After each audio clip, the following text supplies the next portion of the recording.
ਓੰਕਾਰ ਸਤਨਾਮ ਕਰਤਾ ਪੁਰਖ ਨਿਰਭਉ ਨਿਰਵੈਰ ਅਕਾਲ ਮੂਰਤ ਆਜੂਨੀ ਸੈਭੰ ਗੁਰ ਪ੍ਰਸਾਦ। ਸਾਹਿਬ ਸ਼੍ਰੀ ਗੁਰੂ ਨਾਨਕ ਦੇਵ ਜੀ ਮਹਾਰਾਜ ਨੇ ਪਰਮਾਤਮਾ ਤੱਕ ਪਹੁੰਚਣ ਦੇ ਜਿਸ ਮਾਰਗ ਦਾ ਜ਼ਿਕਰ ਕੀਤਾ ਹੈ ਉਸ ਨੂੰ ਗੁਰੂ ਪੰਥ ਕਹਿੰਦੇ ਨੇ। ਪੰਥ ਮਾਰਗ, ਰਸਤਾ। ਇਸ ਰਸਤੇ ਦੇ ਵਿੱਚ ਕੁਝ ਪੜਾਅ ਨੇ ਜਿੱਥੋਂ ਲੰਘ ਕੇ ਜਾਣਾ ਪੈਂਦਾ। ਇਤਨੀ ਗੱਲ ਤੇ ਸਪਸ਼ਟ ਹੈ ਕਿ ਸਰੀਰ ਨੇ ਉਸ ਦੇਸ਼ ਤੱਕ ਨਹੀਂ ਪਹੁੰਚਣਾ, ਸੁਰਤ ਨੇ ਪਹੁੰਚਣਾ। ਸੁਰਤ ਹੀ ਇਸ ਮਾਰਗ ਤੇ ਚੱਲ ਕੇ ਪਹੁੰਚਦੀ ਏ ਮੰਜ਼ਿਲੇ ਮਕਸੂਦ ਤੱਕ। ਉਹ ਜੋ ਮੰਜ਼ਿਲੇ ਮਕਸੂਦ ਹੈ ਉਸ ਨੂੰ ਗੁਰੂ ਨਾਨਕ ਦੇਵ ਜੀ ਮਹਾਰਾਜ ਨੇ ਆਖਿਆ ਸੱਚਖੰਡ। ਪਹੁੰਚਣਾ ਹੈ ਮਨੁੱਖ ਨੇ ਸੱਚਖੰਡ ਤੱਕ, ਉਸ ਸੱਚ ਤੱਕ ਜੋ ਨਿਰਵੈਰ ਹੈ, ਉਸ ਸੱਚ ਤੱਕ ਜੋ ਨਿਰਭਉ ਹੈ, ਉਸ ਸੱਚ ਤੱਕ ਜੋ ਅਕਾਲ ਹੈ ਔਰ ਆਪਣੇ ਆਪ ਤੋਂ ਪ੍ਰਕਾਸ਼ਮਾਨ ਹੈ, ਮੂਰਤੀਮਾਨ ਹੈ। ਇਹ ਮਨੁੱਖ ਦੀ ਮੰਜ਼ਿਲ ਹੈ। ਜਿਵੇਂ ਵਗਦੀਆਂ ਹੋਈਆਂ ਨਦੀਆਂ ਦੀ ਮੰਜ਼ਿਲ ਸਾਗਰ ਹੈ, ਜੀਵਨ ਦੀ ਧਾਰਾ ਦੀ ਮੰਜ਼ਿਲ ਪ੍ਰਮਾਤਮਾ ਹੈ, ਈਸ਼ਵਰ ਹੈ, ਸੱਚਖੰਡ ਹੈ। ਤੋ ਪਹੁੰਚਣਾ ਹੈ ਸੱਚਖੰਡ ਤੱਕ। ਰਸਤੇ ਵਿੱਚ ਕੁਝ ਪੜਾਅ ਨੇ। ਉਹਨਾਂ ਪੜਾਵਾਂ ਦਾ ਗੁਰੂ ਨਾਨਕ ਦੇਵ ਜੀ ਮਹਾਰਾਜ ਨੇ ਬੜੇ ਸੁੰਦਰ ਢੰਗ ਨਾਲ ਜ਼ਿਕਰ ਕੀਤਾ। ਆਦਿ ਕਾਲ ਤੋਂ ਸਾਡੇ ਦੇਸ਼ ਦੇ ਰਿਸ਼ੀ ਮੁਨੀ ਵੱਖ-ਵੱਖ ਰਸਤਿਆਂ ਦੀ ਚਰਚਾ ਕਰਦੇ ਰਹੇ ਨੇ। ਉਹਨਾਂ ਨੇ ਆਪਣਾ ਆਤਮ ਬੋਧ ਜਗਤ ਦੇ ਸਾਹਮਣੇ ਰੱਖਿਆ। ਚੂੰਕਿ ਅਨੁਭਵ ਹਰ ਰਿਸ਼ੀ ਦਾ ਵੱਖ-ਵੱਖ ਸੀ, ਇਸ ਵਾਸਤੇ ਸਾਡੇ ਦੇਸ਼ ਵਿੱਚ ਇੱਕ ਸ਼ਾਸਤਰ ਦਾ ਜਨਮ ਨਾ ਹੋਇਆ, ਅਨੇਕਾਂ ਸ਼ਾਸਤਰਾਂ ਦਾ ਜਨਮ ਹੋਇਆ। ਗੁਰੂ ਨਾਨਕ ਦੇਵ ਜੀ ਮਹਾਰਾਜ ਤੇ ਇਸ਼ਾਰਤਨ ਫਰਮਾਨ ਕਰਦੇ ਨੇ, 6 ਘਰ 6 ਗੁਰ 6 ਉਪਦੇਸ਼, ਗੁਰ ਗੁਰ ਏਕੋ ਵੇਸ ਅਨੇਕ। 6 ਗੁਰੂ ਨੇ, 6 ਸ਼ਾਸਤਰ ਨੇ, ਪਰ 6 ਸ਼ਾਸਤਰਾਂ ਦਾ ਉਪਦੇਸ਼ ਵੀ 6 ਤਰ੍ਹਾਂ ਦਾ। ਵੱਖ-ਵੱਖ ਮਾਰਗਾਂ ਦੀ ਗੱਲ, ਰਸਤਿਆਂ ਦੀ ਗੱਲ ਇਹਨਾਂ ਸਤਪੁਰਸ਼ਾਂ ਨੇ ਕੀਤੀ ਹੈ। ਜਿਸ ਤਰ੍ਹਾਂ ਨਦੀਆਂ ਇੱਕ ਰਸਤੇ ਤੋਂ ਸਾਗਰ ਤੱਕ ਨਹੀਂ ਪਹੁੰਚਦੀਆਂ, ਸੱਚਖੰਡ ਤੱਕ ਪਹੁੰਚਣ ਵਾਸਤੇ ਵੀ ਸੰਸਾਰ ਵਿੱਚ ਅਨੇਕਾਂ ਮਾਰਗਾਂ ਨੇ, ਰਸਤਿਆਂ ਨੇ ਜਨਮ ਲਿਆ। ਇੱਕ ਮਾਰਗ ਜਿਸ ਨੂੰ ਸਨਾਤਨ ਮਤ ਕਹਿੰਦੇ ਨੇ, ਉਹਨਾਂ ਨੇ ਮੰਜ਼ਿਲ ਦੱਸੀ ਹੈ ਗਿਆਨ ਕਾਂਡ। ਮਨੁੱਖ ਗਿਆਨ ਤੱਕ ਪਹੁੰਚ ਜਾਏ ਤੋ ਪਰਮਾਤਮਾ ਤੱਕ ਪਹੁੰਚ ਜਾਏਗਾ। ਸਮੂਹ ਦੁੱਖ ਤੇ ਪਾਪਾਂ ਦੀ ਜੜ ਹੈ ਅਗਿਆਨ। ਅਗਿਆਨ ਦੇ ਮਿਟਦਿਆਂ ਪਾਪ ਮਿਟ ਜਾਂਦਾ ਹੈ ਔਰ ਪਾਪ ਦੇ ਮਿਟਦਿਆਂ ਦੁੱਖ ਮਿਟ ਜਾਂਦਾ ਹੈ। ਇਸਲਾਮ ਔਰ ਈਸਾਈਅਤ ਦਾ ਐਸਾ ਕਹਿਣਾ ਹੈ ਕਿ ਬੰਦਾ ਜੋ ਦੁਖੀ ਹੈ ਇਹ ਇਸ ਵਾਸਤੇ ਹੈ ਕਿ ਇਹ ਪਾਪੀ ਹੈ, ਕਿਉਂਕਿ ਹਰ ਦੁੱਖ ਦਾ ਜਨਮ ਪਾਪ ਤੋਂ ਹੈ। ਜੈਸੇ ਜੈਸੇ ਪਾਪ ਵੱਧਦੇ ਨੇ ਵੈਸੇ ਵੈਸੇ ਦੁੱਖ ਵੱਧਦਾ ਹੈ। ਭਾਰਤੀ ਮਨੀਸ਼ ਇਸ ਵਿਚਾਰਧਾਰਾ ਨਾਲ ਸਹਿਮਤ ਹੁੰਦੇ ਨਹੀਂ ਦਿਸਦੇ। ਉਹਨਾਂ ਨੇ ਇੱਕ ਪ੍ਰਸ਼ਨ ਖੜਾ ਕੀਤਾ ਹੈ, ਅਗਰ ਦੁੱਖ ਦਾ ਮੂਲ ਪਾਪ ਹੈ ਤੇ ਪਾਪਾਂ ਤੋਂ ਦੁੱਖ ਪੈਦਾ ਹੁੰਦਾ ਹੈ ਤਾਂ ਫਿਰ ਮਨੁੱਖ ਪਾਪ ਕਰਦਾ ਹੀ ਕਿਉਂ ਹੈ? ਜਦ ਪਾਪ ਨੇ ਦੁੱਖ ਨੂੰ ਜਨਮ ਦੇਣਾ ਹੈ ਤਾਂ ਫਿਰ ਮਨੁੱਖ ਕਿਉਂ ਪਾਪ ਕਰਦਾ ਹੈ? ਤੋ ਜੋ ਤੱਥ ਕੱਢੇ ਗਏ, ਅਗਿਆਨ ਵਸ ਹੋ ਕੇ ਮਨੁੱਖ ਪਾਪ ਕਰਦਾ ਹੈ ਔਰ ਪਾਪ ਦੀ ਸ਼ਾਖ ਨੂੰ ਦੁੱਖਾਂ ਦੇ ਫਲ ਲੱਗਦੇ ਨੇ। ਜੜ ਜੋ ਹੈ ਅਗਿਆਨ ਹੈ। ਅਗਿਆਨ ਦੇ ਮਿਟਦਿਆਂ ਪਾਪ ਮਿਟ ਜਾਂਦੇ ਨੇ ਔਰ ਪਾਪ ਦੇ ਮਿਟਦਿਆਂ ਦੁੱਖ ਮਿਟ ਜਾਂਦੇ ਨੇ। ਮਨੁੱਖ ਦੀ ਮੰਜ਼ਿਲ ਹੈ ਗਿਆਨ ਤੱਕ ਪਹੁੰਚਣਾ। ਚੰਚਲ ਮਤ ਬਾਰਿਕ ਬਪਰੇ ਕੀ ਸਰਪ ਅਗਨ ਕਰ ਮੇਲੇ। ਮਹਾਰਾਜ ਕਹਿੰਦੇ ਇੱਕ ਬੱਚਾ ਇਆਣਾ ਹੈ, ਉਹ ਸੱਪ ਦੇ ਮੂੰਹ ਦੇ ਵਿੱਚ ਉਂਗਲ ਦਿੰਦਾ ਹੈ ਔਰ ਅੱਗ ਦੇ ਵਿੱਚ ਹੱਥ ਪਾਉਂਦਾ ਹੈ, ਕਿਉਂਕਿ ਉਸ ਨੂੰ ਪਤਾ ਨਹੀਂ, ਅੱਗ ਦੇ ਸੁਭਾਅ ਦਾ ਗਿਆਨ ਨਹੀਂ ਹੈ। ਸੱਪ ਦੀ ਫਿਤਰਤ ਦਾ ਉਸ ਨੂੰ ਬੋਧ ਨਹੀਂ ਹੈ। ਅਗਰ ਉਸ ਨੂੰ ਬੋਧ ਹੋ ਜਾਏ ਤਾਂ ਉਹ ਸੱਪ ਤੇ ਅਗਨੀ ਤੋਂ ਬਚੇਗਾ। ਅਗਰ ਮਨੁੱਖ ਨੂੰ ਇਸ ਦਾ ਬੋਧ ਹੋ ਜਾਏ ਕਿ ਪਾਪ ਤੋਂ ਦੁੱਖ ਪੈਦਾ ਹੁੰਦੇ ਨੇ,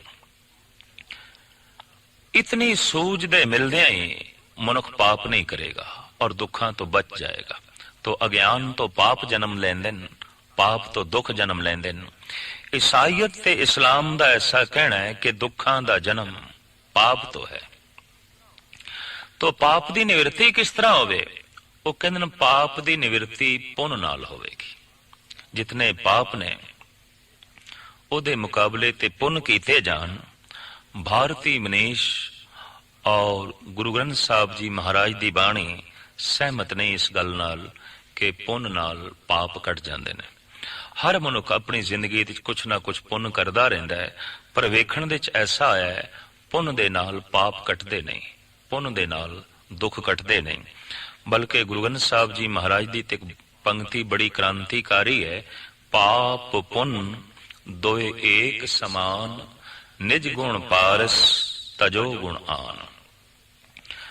ਪਾਪ ਤੇ ਪੁੰਨ ਦੋਵੇਂ ਇੱਕੋ ਜਿਹਾ ਨੇ। ਬਹੁਤ ਇੱਥੇ ਠੇਸ ਲੱਗੇਗੀ ਪੁੰਨ ਕਰਨ ਵਾਲਿਆਂ ਨੂੰ, ਕਿਉਂਕਿ ਪੰਕਤੀ ਕਹਿ ਰਹੀ ਹੈ ਪਾਪ ਤੇ ਪਾਪ ਹੈ, ਪੁੰਨ ਵੀ ਕੋਈ ਪਾਪ ਤੋਂ ਉੱਤਮ ਨਹੀਂ ਹੈ। ਦੋਹਾਂ ਦੀ ਬੁਨਿਆਦ ਵੇਖੀਏ। ਅਗਰ ਬੰਦਾ ਪਾਪ ਕਰਦਾ ਹੈ ਤੇ ਕਿਉਂ ਕਰਦਾ ਹੈ? ਅਗਿਆਨ ਵਸ ਹੋ ਕੇ ਪਾਪ ਕਰਦਾ ਹੈ। ਆਸਾ ਤੇ ਲੋਭ ਤ੍ਰਿਸ਼ਨਾ ਵਸ ਹੋ ਕੇ ਮਨੁੱਖ ਪਾਪ ਕਰਦਾ ਹੈ। ਔਰ ਅਗਿਆਨ ਵਸ ਹੋ ਕੇ ਹੀ ਮਨੁੱਖ ਪੁੰਨ ਕਰੇ, ਲੋਭ ਵਸ ਹੋ ਕੇ ਮਨੁੱਖ ਪੁੰਨ ਕਰੇ, ਆਸਾ ਔਰ ਤ੍ਰਿਸ਼ਨਾ ਵਸ ਹੋ ਕੇ ਮਨੁੱਖ ਪੁੰਨ ਕਰੇ, ਤਾਂ ਫਿਰ ਪੁੰਨ ਤੇ ਪਾਪ ਦੇ ਵਿੱਚ ਕੋਈ ਅੰਤਰ ਰਹਿ ਨਹੀਂ ਜਾਂਦਾ। ਪੁੰਨ ਤੇ ਪਾਪ ਦੀ ਫਿਰ ਬੁਨਿਆਦ ਇੱਕੋ ਹੀ ਹੈ। ਉਹ ਹੈ ਲੋਭ, ਉਹ ਹੈ ਤ੍ਰਿਸ਼ਨਾ, ਉਹ ਹੈ ਹੰਕਾਰ, ਉਹ ਹੈ ਅਗਿਆਨ। ਇਸ ਵਾਸਤੇ ਗੁਰੂ ਗ੍ਰੰਥ ਸਾਹਿਬ ਜੀ ਮਹਾਰਾਜ ਦੀ ਬਾਣੀ ਦਾ ਫਰਮਾਨ ਹੈ ਕਿ ਗਿਆਨ ਦੇ ਨਾਲ ਅਗਿਆਨ ਮਿਟਦਾ ਹੈ, ਅਗਿਆਨ ਦੇ ਮਿਟਦਿਆਂ ਪਾਪ ਮਿਟਦੇ ਨੇ, ਪਾਪ ਦੇ ਮਿਟਦਿਆਂ ਦੁੱਖ ਮਿਟਦਾ ਹੈ। ਤੋ ਗਿਆਨ ਤੱਕ ਪਹੁੰਚਣਾ ਪਰਮਾਤਮਾ ਤੱਕ ਪਹੁੰਚਣਾ ਹੈ। ਜਿਸ ਤਰ੍ਹਾਂ ਰੋਸ਼ਨੀ ਸੂਰਜ ਦਾ ਰੂਪ ਹੈ, ਗਿਆਨ ਪਰਮਾਤਮਾ ਦਾ ਰੂਪ ਹੈ। ਪ੍ਰਕਾਸ਼ ਤੱਕ ਪਹੁੰਚ ਜਾਣਾ ਸੂਰਜ ਤੱਕ ਹੀ ਪਹੁੰਚਣਾ ਹੈ, ਗਿਆਨ ਤੱਕ ਪਹੁੰਚ ਜਾਣਾ ਪਰਮਾਤਮਾ ਤੱਕ ਹੀ ਪਹੁੰਚਣਾ। ਤੋ ਗਿਆਨ ਤੱਕ ਕਿਸ ਤਰ੍ਹਾਂ ਪਹੁੰਚਿਆ ਜਾਏ? ਸਨਾਤਨੀ ऋषि ऐसा कहते हैं, प्रथम कर्म कांड, फिर उपासना कांड, फिर ज्ञान कांड। कर्म कांड तो गल शुरू करनी पेगी और कर्म अनेकां तरह दे ने। इस वास्ते मनुख ने करने ने कि मनुख दी जिंदगी च कुछ गति आवे, कुछ ए चले, इहदी सुरत अगां नूं चले। तो प्रथम कर्म कांड, दूसरा उपासना कांड। उप आसन, अपने आप दे नाल आसन जमाना उपासना का इतना ही मतलब है। पर देखण दे च ऐसा आया है कि अपने आप दे नाल बैठना बड़ी औखी गल है।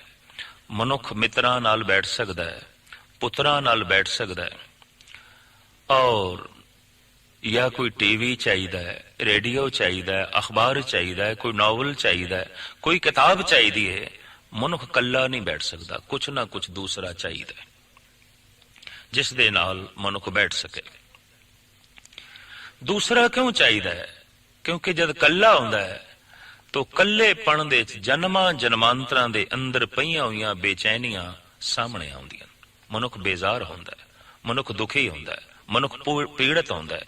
इस दुख नूं भुलाउण वास्ते कोई दूसरा चाहिए। तो दूसरे कोल बैठ के गलबात करदियां मनुख वक्ती तौर ते दुख नूं भुल जांदा है, वरना दुख अंदर रहिंदा है। इस वास्ते बंदा दूसरे दा साथ मंगदा है और इकल्लेपण तो डरदा है। समुची दुनिया दे जेलां दे अंदर सब तो करड़ी सजा मन्नी गई है तन्हाई।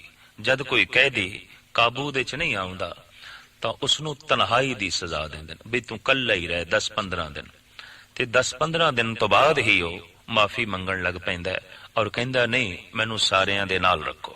कारण कलियां रहना बहुत औखा है, बहुत औखा है। ਆਮ ਪੰਜਾਬੀ ਦੀ ਕਹਾਵਤ ਹੈ, ਕੱਲਾ ਤੇ ਰੱਬ ਵੀ ਨਾ ਹੋਵੇ। ਇਹ ਕਹਾਵਤ ਹੈ। ਐਸਾ ਕਿਉਂ? ਪਰਮਾਤਮਾ ਨਾਲ ਅਸੀਂ ਇਹ ਗੱਲ ਕਿਉਂ ਜੋੜ ਦਿੱਤੀ? ਕਿਉਂਕਿ ਇਕੱਲੇਪਣ ਵਿੱਚ ਇਤਨੀਆਂ ਬੇਜ਼ਾਰੀਆਂ ਨੇ, ਇਤਨੀਆਂ ਬੇਚੈਨੀਆਂ ਨੇ, ਇਤਨਾ ਦੁੱਖ ਹੈ ਕਿ ਮਨੁੱਖ ਇਕੱਲ ਤੋਂ ਵੱਜਦਾ ਹੈ। ਕੋਈ ਦੂਸਰਾ ਚਾਹੀਦਾ ਹੈ, ਤੀਸਰਾ ਚਾਹੀਦਾ ਹੈ, ਚੌਥਾ ਚਾਹੀਦਾ ਹੈ, ਕੁਛ ਨਾ ਕੁਛ ਚਾਹੀਦਾ ਹੈ। ਮਨੁੱਖ ਇਕੱਲਾ ਨਹੀਂ ਬੈਠ ਸਕਦਾ। ਕਹਿੰਦੇ ਨੇ ਗੰਗਾ ਦੇ ਤੱਟ ਤੇ ਇੱਕ ਮਹਾਤਮਾ ਜਨ ਬੈਠੇ ਆਪਣੀ ਅਗੰਮੀ ਮਸਤੀ ਵਿੱਚ। ਉਹਨਾਂ ਦੇ ਮਿੱਤਰ ਨੇ ਵੇਖਿਆ ਕਿ ਮਹਾਤਮਾ ਜੀ ਇਕੱਲੇ ਬੈਠੇ ਨੇ ਤੇ ਇਕੱਲੇ ਹੋਣਾ ਇੱਕ ਦੁੱਖ ਹੈ, ਬੇਜ਼ਾਰੀ ਹੈ, ਬੇਚੈਨੀ ਹੈ, ਇੱਕ ਪੀੜਾ ਹੈ। ਮੈਂ ਚੱਲ ਕੇ ਸਾਥ ਦੇਵਾਂ। ਤੋ ਚਲੇ ਗਏ।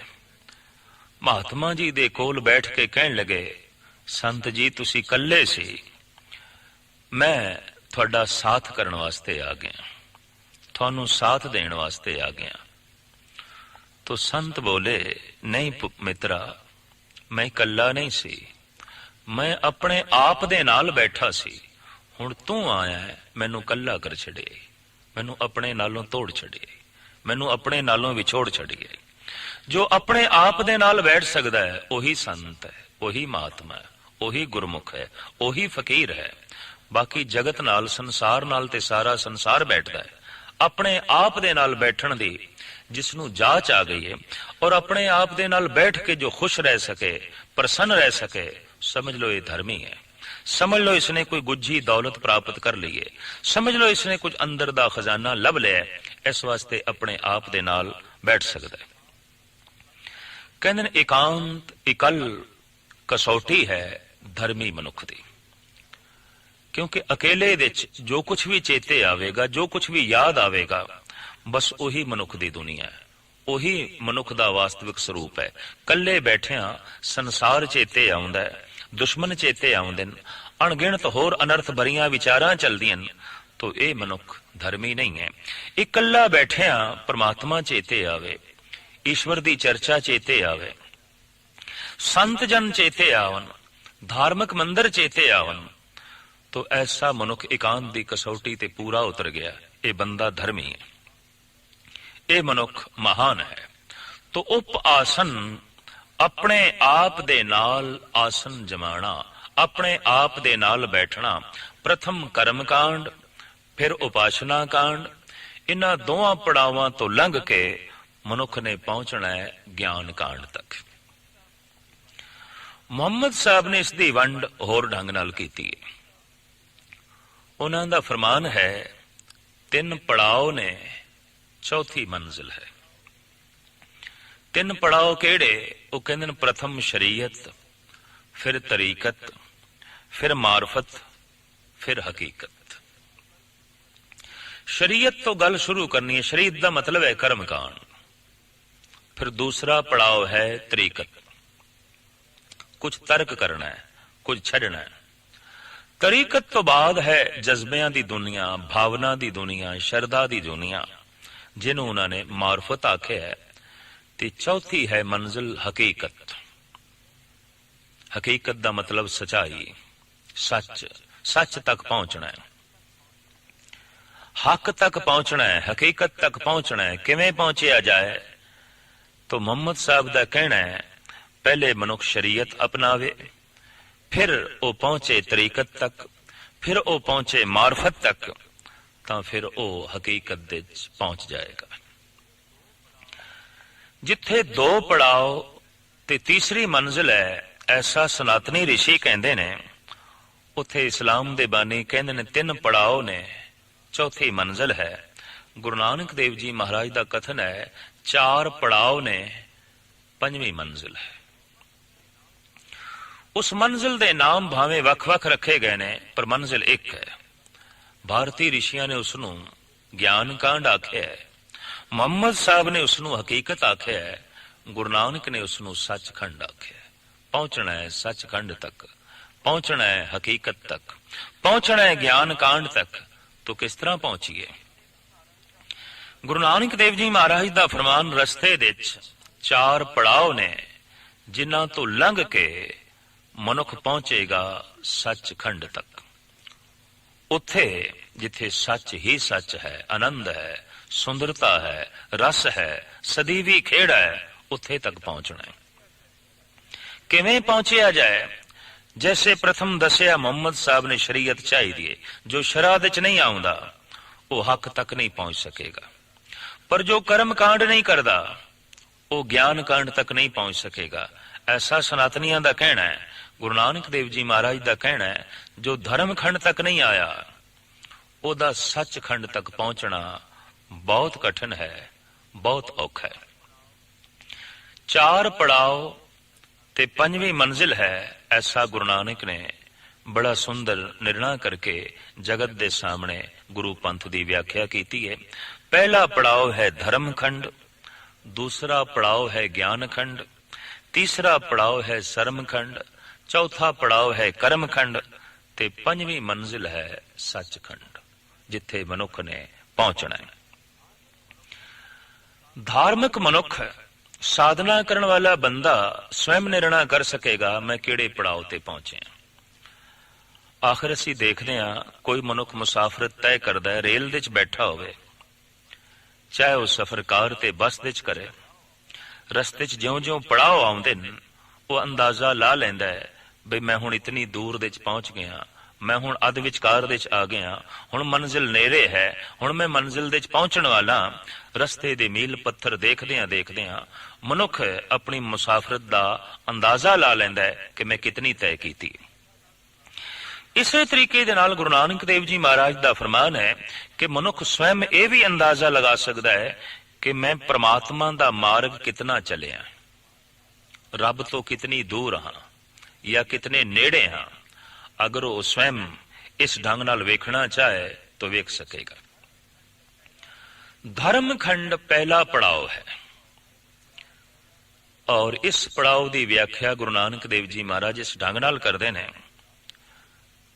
ਕਿ ਰਾਤੀ ਰੁੱਤੀ ਥਿੱਤੀ ਵਾਰ, ਪੌਣ ਪਾਣੀ ਅਗਨੀ ਪਾਤਾਲ, ਤਿਸ ਵਿੱਚ ਧਰਤੀ ਥਾਪ ਰਖੀ ਧਰਮਸਾਲ, ਤਿਸ ਵਿੱਚ ਜੀ ਜੁਗਤ ਕੇ ਰੰਗ, ਤਿਨ ਕੇ ਨਾਮ ਅਨੇਕ ਅਨੰਤ, ਕਰਮੀ ਕਰਮੀ ਹੋਏ ਵਿਚਾਰ, ਸੱਚਾ ਆਪ ਸੱਚਾ ਦਰਬਾਰ। ਧਰਮਖੰਡ ਦੀ ਵਿਆਖਿਆ ਮਹਾਰਾਜ ਇਹ ਕਰਦੇ ਨੇ ਕਿ ਸਮੁੱਚੇ ਨਿਜ਼ਾਮ ਦੇ ਵਿੱਚ ਇੱਕ ਤਰਤੀਬ ਹੈ। ਰਾਤ ਹਨ, ਰੁੱਤਾਂ ਨੇ, ਥਿੱਤਾਂ ਨੇ, ਵਾਰ ਹਨ, ਸੂਰਜ ਚੰਦ ਤਾਰੇ ਨੇ, ਗ੍ਰਹਿ ਨਛੱਤਰ ਨੇ, ਸਾਰੇ ਦੇ ਸਾਰੇ ਬਕਾਇਦਾ ਤਰਤੀਬ ਦੇ 'ਚ ਨੇ, ਮਰਿਆਦਾ ਦੇ 'ਚ ਨੇ, ਵਿਧੀ ਵਿਧਾਨ ਦੇ ਮੁਤਾਬਕ ਚੱਲ ਰਹੇ ਨੇ। ਸਮੁੱਚੀ ਦੁਨੀਆ ਦੇ ਟ੍ਰੈਫਿਕ ਦੇ ਰੂਲ ਮੌਜੂਦ ਨੇ, ਲੇਕਿਨ ਫਿਰ ਵੀ ਐਕਸੀਡੈਂਟ ਹੁੰਦੇ ਨੇ, ਟਕਰਾਓ ਹੁੰਦਾ ਹੈ।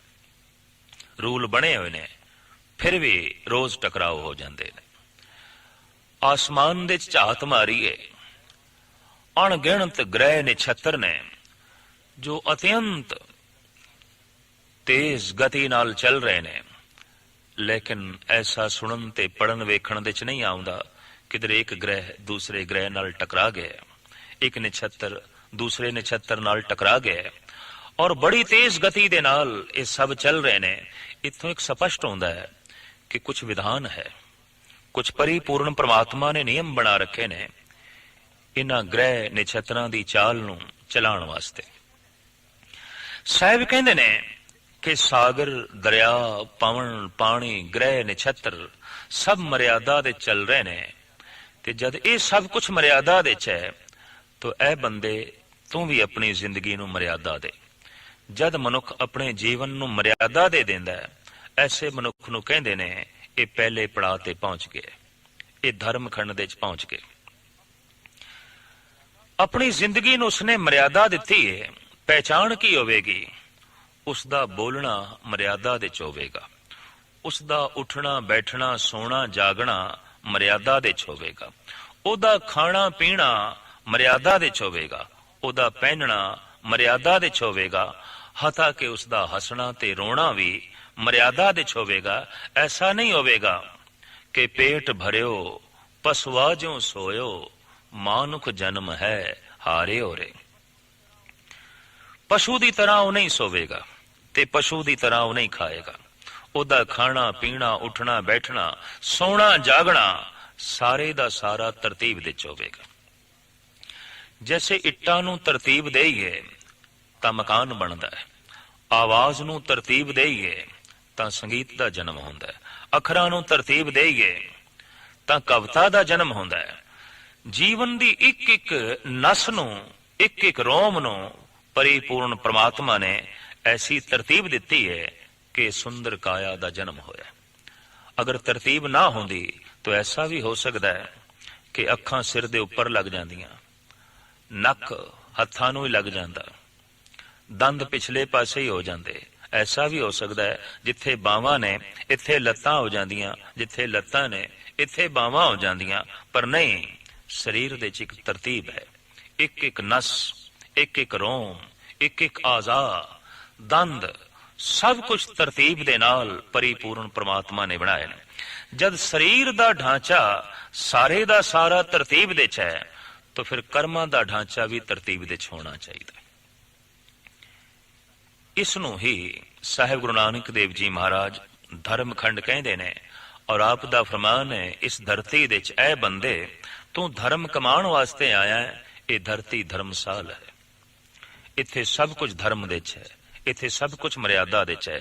धर्म दे अखरी अर्थ ने धारण करना किसी असूल नो, नियम नो, मर्यादा नो।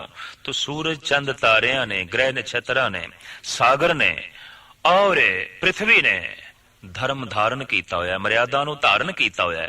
ऐ बंदे तू भी मर्यादा नु धारण कर। जिस वक्त बंदे दा सब कुछ मर्यादा दे च हो जाता है और उसका जाप जारी रहिंदा है, बंदगी उसकी जारी रहिंदी है, तो ऐसे पुरुष नूं कहंदे ने ये धर्म खंड दे च पहुंच गए। पर यह पहला पड़ाव है। इत्थों ही असीं मनुख नूं कह दिंदे हुंदे हां धर्मी है, क्योंकि इसका सब कुछ नियम दे च है। बेतरतीबा इसका कुछ भी नहीं है।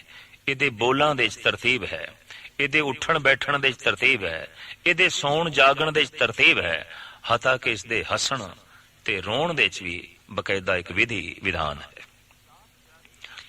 जाप जारी होवे तां फिर धर्म खंड तो सुरत अगां लंघ के पहुंच जाती है ज्ञान खंड दे च। किस तरह पता चलेगा कि कोई साधक ज्ञान खंड तक पहुंच गया? क्योंकि दूसरा पड़ाव है। तो इस दूसरे पड़ाव की रूपरेखा गुरु नानक देव जी महाराज अपनी बाणी दे बयान करते ने। धर्म खंड का एहो धर्म, ज्ञान खंड का आखो करम। केते पौण पाणी वे संतर, केते कान महेश, केते बरमे घाड़त घड़िए, रूप रंग के वेश। ज्ञान खंड दे पहुंच के मनुख नूं पता चलता है कि कई अवतारी पुरुष ने, कई ग्रह नक्षत्र ने, कई सूरज चंद तारे ने, अणगिणत पृथ्वियां ने, बेशुमार अवतारी दुनिया है। इत्थे पहुंच के मनुख व्यक्ति दा पुजारी ना होके शक्ति दा पुजारी हो जाता है। उहदे तसव्वुर दे च परमात्मा एक शक्ति की तरह प्रगट होता है, न कि एक व्यक्ति की तरह। क्योंकि व्यक्ति का जन्म भी होता है, उहदा मरण भी होता है, व्यक्ति की जात भी होती है, पात भी होती है। ज्ञान खंड दे च पहुंच के उसनूं पता चलता है परमात्मा व्यक्ति नहीं। केते पौण पाणी वै संतर, केते कान महेश, केते बरमे घाड़त घड़िए, रूप रंग के वेश। ब्रह्मे जैसे आलम अणगिणत ने, शिव जैसे योगी अनेक ने, अनेका ही अवतारी पुरुष ने जो गाहे बगाहे रूहे जमीन ते वख वख पृथ्वियां ते प्रगट होंदे रहे ने। और ये इतना लंबा पसारा है जिसकी गिनती भी नहीं की जा सकती। ज्ञान खंड दे पहुंच के मनुख किसी हद तक अवतारां दा भी पुजारी रह नहीं जाता। वो ऐसा समझदा है कि जैसे चंद्रमा की तरफ उंगल नाल इशारा किया गया है, पर उंगल चंद्रमा नहीं है। वो समझदा है अवतार एक इशारा ने, अवतार एक जीने की तरह ने, जिसका इस्तेमाल करके पहुंचना है परमात्मा तक, ईश्वर तक। इस सब कुछ की असलीयत का मनुख नूं पता चल जाता है। भगत कबीर का ज्ञान खंड संबंधी एक बड़ा सुंदर शब्द है गुरु ग्रंथ साहब जी महाराज दे। उन्हां दा फरमान है, कोट सूर जां के प्रगास, कोट महादेव अर कविलास, दुर्गा कोट जाके मर्दन करें, ब्रह्मा कोट वेद उचरे। भी करोड़ा ही सूरज ने, करोड़ा चंद्रमा ने, करोड़ा दुर्गा देवियां ने, करोड़ा शिव जी ने, अनंत कमलापति विष्णु ने। कोट चंद्र में करें चराग, सुर 33 उजेवें पाक। अखीर दे तां कबीर ज्ञान खंड दी चरम सीमा नूं छूंदे ने। ਉਹ ਕਹਿੰਦੇ ਨੇ 52 ਕੋਟ ਜਾਂ ਕੇ ਰੁਮਾਵਲੀ, ਰਾਵਣ ਸੈਨਾ ਜੈ ਤੈਂ ਛਲੀ। ਜਿਸਨੇ ਰਾਵਣ ਦੀ ਸੈਨਾ ਨੂੰ ਛਲ ਕੇ ਤਬਾਹ ਕਰ ਦਿੱਤਾ, ਰਾਵਣ ਨੂੰ ਵੀ ਮਲੀਆ ਮੇਟ ਕਰ ਦਿੱਤਾ, ਐਸੇ ਰਾਮ ਵੀ ਕਰੋੜਾਂ ਨੇ। सहस कोट बो कहत पुराण, दरियोधन का मथया मान।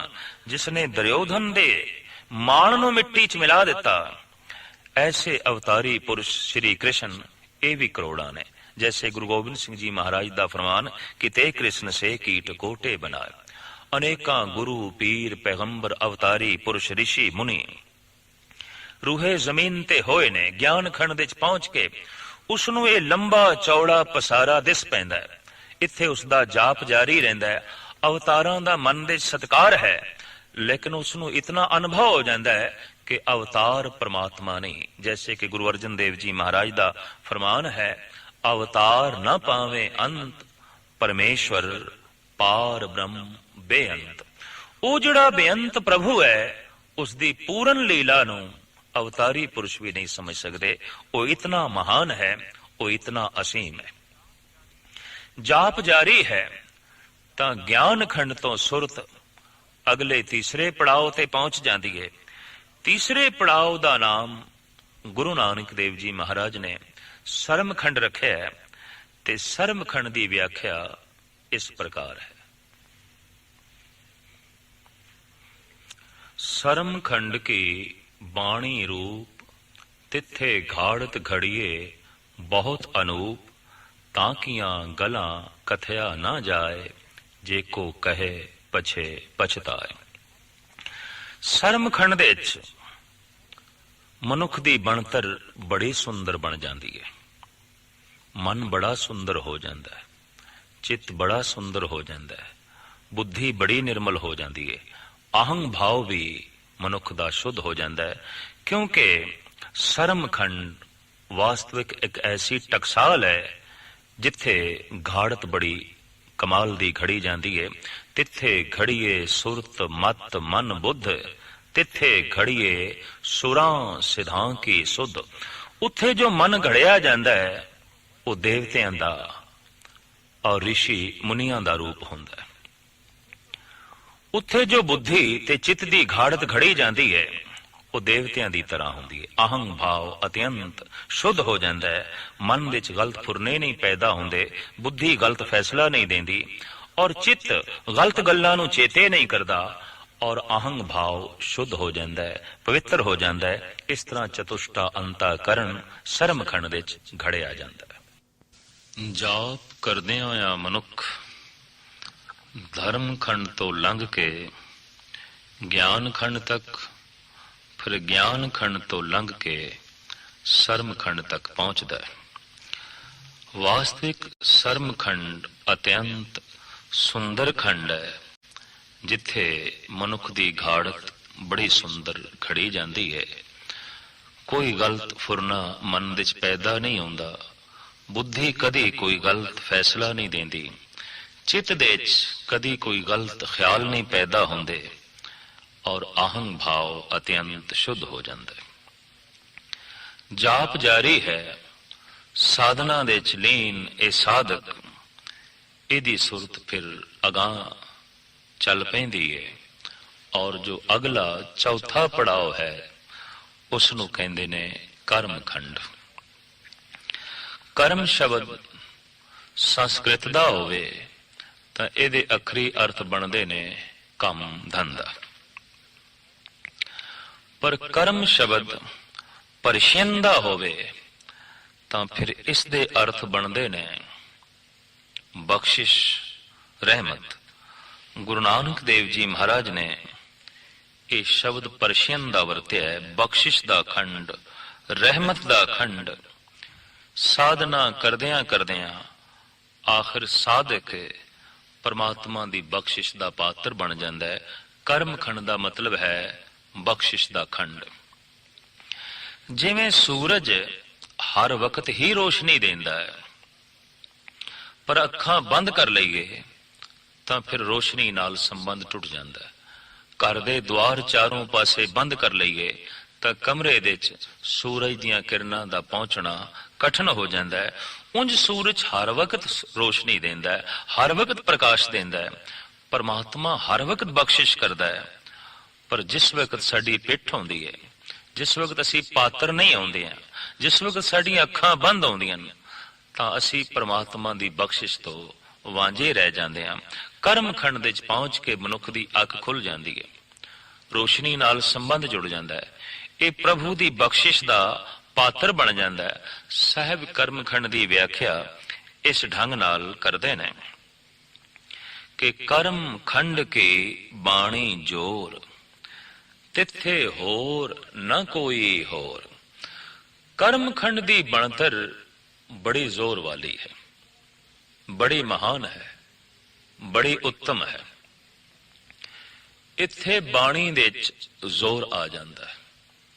ਕਹਿੰਦੇ ਨੇ ਬਚਨਾਂ ਦੇ ਸਤਿਆ ਆ ਜਾਂਦੀ ਹੈ, ਹੱਥਾਂ ਦੇ ਬਰਕਤ ਆ ਜਾਂਦੀ ਹੈ, ਕਦਮਾਂ ਦੇ ਕ੍ਰਾਂਤੀ ਆ ਜਾਂਦੀ ਹੈ।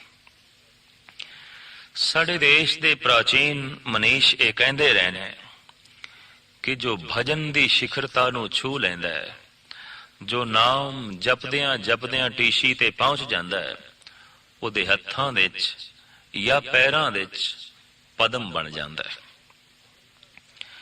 ਇਤਿਹਾਸ ਇਸ ਗੱਲ ਦਾ ਸਾਖੀ ਹੈ ਕਿ ਦੁਆਪਰੀ ਯੁੱਗ ਦੇ ਸ੍ਰੇਸ਼ਟ ਅਵਤਾਰ ਸ੍ਰੀ ਕ੍ਰਿਸ਼ਨ ਦੇ ਚਰਨਾਂ ਦੇ ਵਿੱਚ ਪਦਮ ਸੀ।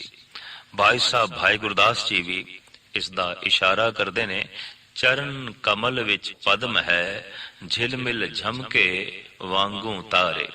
ਜਿਸ ਤਰ੍ਹਾਂ ਰਾਤ ਨੂੰ ਤਾਰਾ ਚਮਕਦਾ ਹੈ, ਇਸ ਤਰ੍ਹਾਂ ਪਦਮ ਸ੍ਰੀ ਕ੍ਰਿਸ਼ਨ ਦੇ ਕਦਮਾਂ ਦੇ ਚਰਨਾਂ ਦੇ ਚਮਕ ਰਿਹਾ ਸੀ। ਕਹਿਣ ਤੋਂ ਮੁਰਾਦ ਇਹ ਕਿ ਪ੍ਰਾਚੀਨ ਸਮੇਂ ਤੋਂ ਇਸ ਗੱਲ ਨੂੰ ਮੰਨਦੇ ਰਹੇ ਨੇ ਧਾਰਮਿਕ ਲੋਕ ਕਿ ਹੱਥਾਂ ਦੇ ਵਿੱਚ ਤੇ ਕਦਮਾਂ ਦੇ ਵਿੱਚ ਪਦਮ ਦਾ ਬਣ ਜਾਣਾ ਮਹਾਪੁਰਸ਼ ਹੋਣ ਦਾ ਇਹ ਸਬੂਤ ਹੈ। ਇਸ ਵਾਸਤੇ ਜਦ ਵੀ ਕਿਸੇ ਅਵਤਾਰੀ ਪੁਰਸ਼ ਦੀ ਕੋਈ ਚਰਚਾ ਚਾਰੋਂ ਪਾਸੇ ਛਿੜਦੀ ਸੀ, ਲੋਕੀ ਉਸ ਨੂੰ ਅਵਤਾਰ ਕਹਿਣਾ ਸ਼ੁਰੂ ਕਰਦੇ ਸਨ, ਤਾਂ ਵੇਖਿਆ ਜਾਂਦਾ ਸੀ ਇਹਦੇ ਹੱਥ ਦੇ ਵਿੱਚ ਜਾਂ ਪੈਰ ਦੇ ਵਿੱਚ ਪਦਮ ਹੈ ਜਾਂ ਨਹੀਂ। ਪਦਮ ਕਮਲ ਦੇ ਫੁੱਲ ਨੂੰ ਕਹਿੰਦੇ ਨੇ, ਔਰ ਰੂਹੇ ਜ਼ਮੀਨ ਤੇ ਐਸਾ ਫੁੱਲ ਹੈ ਜਿਸ ਦੇ ਬਹੁਤ ਸਾਰੇ ਨਾਮ ਨੇ। ਕਮਲ ਨੂੰ ਸੌਰਭ ਵੀ ਆਖਿਆ ਜਾਂਦਾ ਹੈ, ਕਮਲ ਨੂੰ ਸਾਰੰਗ ਵੀ ਕਹਿੰਦੇ ਨੇ, ਕਮਲ ਨੂੰ ਕੰਜ ਵੀ ਕਹਿੰਦੇ ਨੇ, ਕਮਲ ਨੂੰ ਪਦਮ ਵੀ ਕਹਿੰਦੇ ਨੇ, ਔਰ ਕਮਲ ਨੂੰ ਬਾਰਜ ਵੀ ਕਹਿੰਦੇ ਨੇ। ਅਣਗਿਣਤ ਨਾਮ ਇਸ ਫੁੱਲ ਦੇ ਨੇ, ਔਰ ਧਾਰਮਿਕ ਦੁਨੀਆ ਦੇ ਵਿੱਚ ਇਸ ਦੀ ਬੜੀ ਸ੍ਰੇਸ਼ਟਤਾ ਹੈ।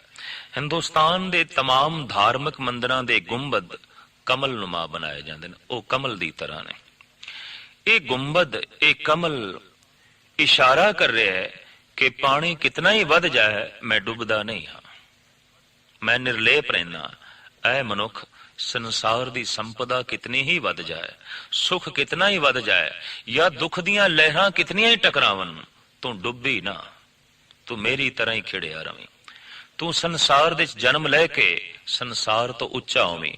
ਪਾਣੀ ਦੇ ਚੋਂ ਜਨਮ ਲੈ ਕੇ ਕਮਲ ਦਾ ਫੁੱਲ ਪਾਣੀ ਤੋਂ ਨਿਰਲੇਪ ਹੋ ਜਾਂਦਾ ਹੈ। ਸੰਸਾਰ ਦੇ ਜਨਮ ਲੈ ਕੇ ਸੰਸਾਰ ਤੋਂ ਨਿਰਲੇਪ ਹੋ ਜਾਣਾ, ਇਹ ਕਮਲ ਦੀ ਤਰ੍ਹਾਂ ਜੀਵਨ ਹੈ।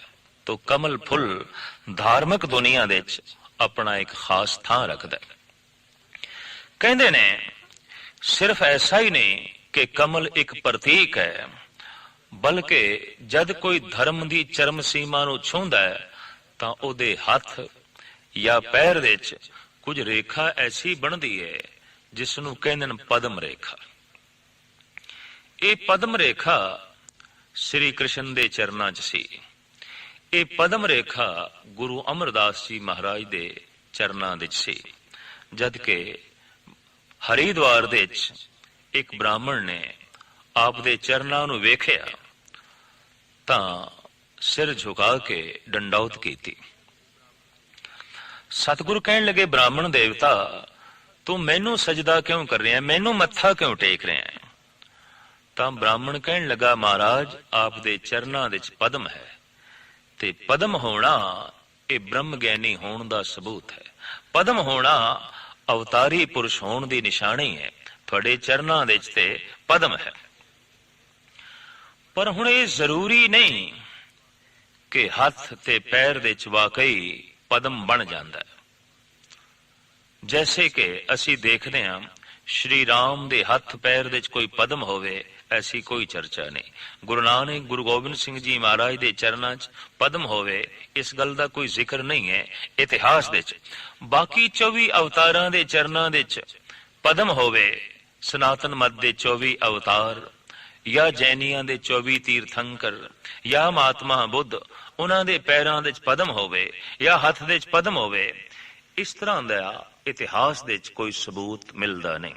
ਲੇਕਿਨ ਫਿਰ ਵੀ ਇਹ ਚਰਚਾ ਮਹਾਨ ਹੈ ਕਿ ਜਦ ਬੰਦਾ ਕੋਈ ਧਰਮ ਦੀ ਸਿਖਰਤਾ ਨੂੰ ਛੂਹ ਲੈਂਦਾ ਹੈ, ਉਹਦੇ ਹੱਥਾਂ ਦੇ 'ਚ ਜਾਂ ਪੈਰਾਂ ਦੇ 'ਚ ਪਦਮ ਬਣ ਜਾਂਦਾ ਹੈ।